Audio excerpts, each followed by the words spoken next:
three people, a Hindu, a Muslim and a Christian. बिस्मिल्लाहिर्रहमानिर्रहीम। दीन speeches के मोअज़्ज़ज़ नाज़रीन, अस्सलामु अलैकुम। नाज़रीन ग्राम, एक तकरीब के दौरान एक गैर मुस्लिम लड़की जो कि हिंदू मजहब से ताल्लुक रखती है, सवाल करते हुए कहती है कि मैं हिंदू हूँ लेकिन इस्लाम मजहब को पूरी तरह से मानती हूँ। आप कहते हैं कि अल्लाह एक है और मजहब एक, और इस तरह तमाम इंसान भी एक जैसे हैं, तो इसके बावजूद जो भी कोई इंसान मर जाता है तो कोई दफनाता है, कोई जला देता है। इसकी क्या वजह है और क्यों ऐसा होता है? Why do we differentiate when we depart the body? The Muslims go with burying and we Hindus we go by lighting the fire. Doctor Zakir Naik कहते हैं कि मुसलमान लाश को दफनाते हैं और हिंदू जला देते हैं। मैं दोनों के फायदे और नुकसान बताता हूँ, फिर आप खुद ही कहना कि कौन गलत है और कौन सही। पहला फायदा और नुकसान डॉक्टर जाकिर नाइक ने ये बताया कि हम मुसलमान दफनाते हैं तो अगर इंसान के जिस्म के बुनियादी मादे को देखा जाए तो वो भी मिट्टी से बना हुआ है, इसलिए देखा जाए तो हम मिट्टी से बनते हैं और मिट्टी में ही दफना दिए जाते हैं। We have to bury. Why?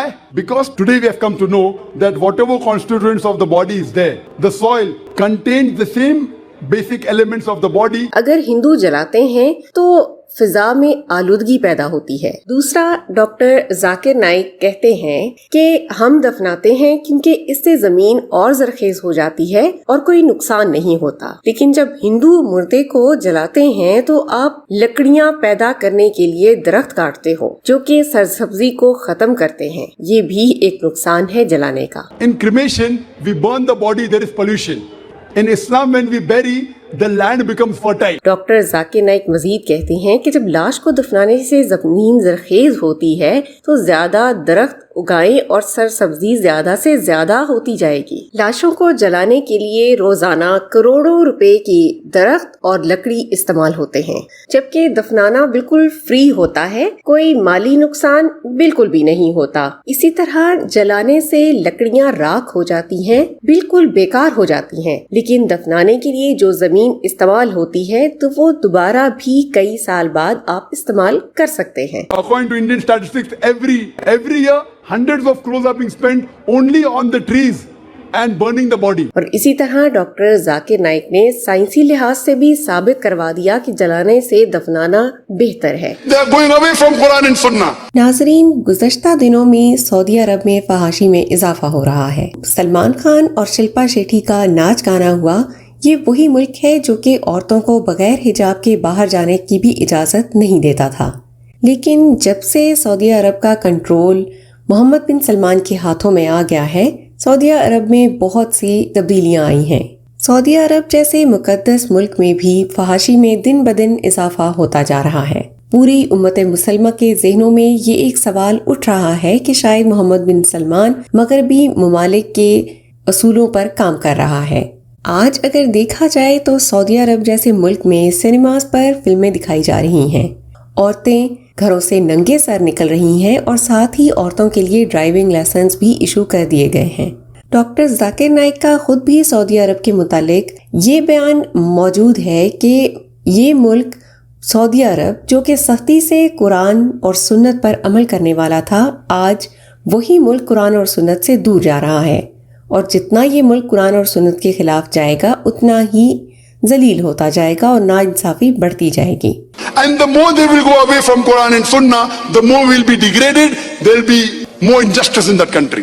दुनिया में बहुत कम ममालिक बचे हैं जिनके मुतालिक ये कह सकते हैं कि वाकई कुरान और सुन्नत पर अमल करते हैं। हम मुसलमान आपस में तकसीम होते जा रहे हैं, इसलिए आज मुसलमान को इंसाफ भी नहीं मिल रहा, क्योंकि हम खुद मगरबी सकाफतों को पसंद करने लगे हैं।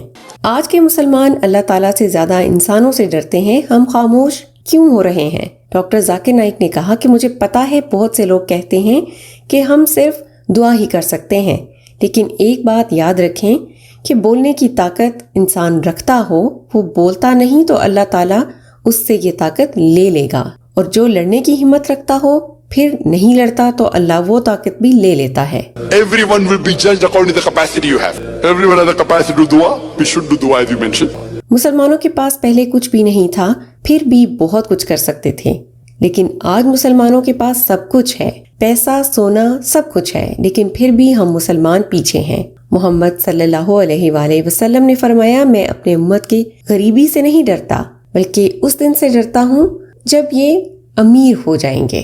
ڈونلڈ ٹرمپ نے ایک بیان میں کہا کہ سعودی عرب خود کو بہت امیر سمجھتا ہے لیکن وہ بھی ہمارا محتاج ہے، اور کنگ سلمان کو دھمکی آمیز لہجے میں یہ کہتا ہے کہ تم ہمارے بنا 2 ہفتے بھی حکومت نہیں چلا سکتے۔ یہی بات ڈاکٹر ذاکر نائک سمجھانے کی کوشش کر رہے ہیں کہ ہم امیر تو کیا ہوئے، ہم امریکہ کے غلام بن بیٹھے ہیں۔ صحابہ کا دور تھا، دیکھنے کو ان کے پاس کچھ بھی نہیں تھا، لیکن ایمان کی طاقت سے دنیا بھر میں حکومت کر رہے تھے۔ which they can use in the way of Allah subhanahu wa ta'ala, they are using it in the wrong way. I don't have to give examples, the world knows about it. سعودی عرب میں تبلیغ اسلام پر بھی پابندی لگائی جا رہی ہے، جو کہ سراسر اپنے مذہب کے ساتھ ناانصافی ہے۔ اگر دیکھا جائے تو اسلام میں دعوت کو بہت ہی اہمیت دی گئی ہے۔ خطبہ حجۃ الوداع کے موقع پر حضور صلی اللہ علیہ وآلہ وسلم نے صحابہ سے پوچھا کہ کیا میں نے تمہیں اسلام کی دعوت پوری طرح نہیں دی؟ تو صحابہ نے جواب دیا کہ دی ہے۔ آپ صلی اللہ علیہ وآلہ وسلم نے فرمایا، جو میں باتیں کر رہا ہوں اور آپ کو اسلام کے متعلق بتا رہا ہوں، ان باتوں کو ان لوگوں تک پہنچاؤ جو یہاں نہیں ہیں، ان میں غیر مسلم بھی آتے ہیں۔ ڈاکٹر ذاکر نائک دعوت اور تبلیغ کے متعلق کیا فرماتے ہیں، ملاحظہ کیجیے۔ We should do dawah and convey the message and try to tell them that if you read your scripture, in your scripture it is mentioned believe in one God. 1,10,000 صحابہ تھے اور ان میں 90,000 سے زائد سعودی عرب سے باہر دفن ہوئے، تو آپ خود سچ دیکھ سکتے ہیں کہ 90,000 سے زائد صحابہ اس وقت دعوت و تبلیغ کے لیے عرب سے باہر گئے ہوئے تھے۔ تو اتنا نیک کام جو ہمیں محمد صلی اللہ علیہ وآلہ وسلم سے وراثت میں ملا ہے، اس پر سعودی عرب کیسے پابندی لگا سکتا ہے؟ یعنی اس کے پیچھے دجالی قوت بھی ہو سکتی ہے۔ اللہ تعالیٰ سعودی عرب سمیت تمام اسلامی ممالک پر اپنا خاص رحم فرمائے، آمین۔ امید کرتے ہیں ڈاکٹر ذاکر نائک کے ان بیانات سے آپ ضرور مطمئن ہوئے ہوں گے۔ اسی طرح کی ایمان افروز ویڈیوز کے لیے آپ سبسکرائب کیجئے ہمارا چینل دین سپیچز۔ ہم ملتے ہیں آپ سے اگلے ویڈیو میں، اپنا خیال رکھیے، اللہ حافظ۔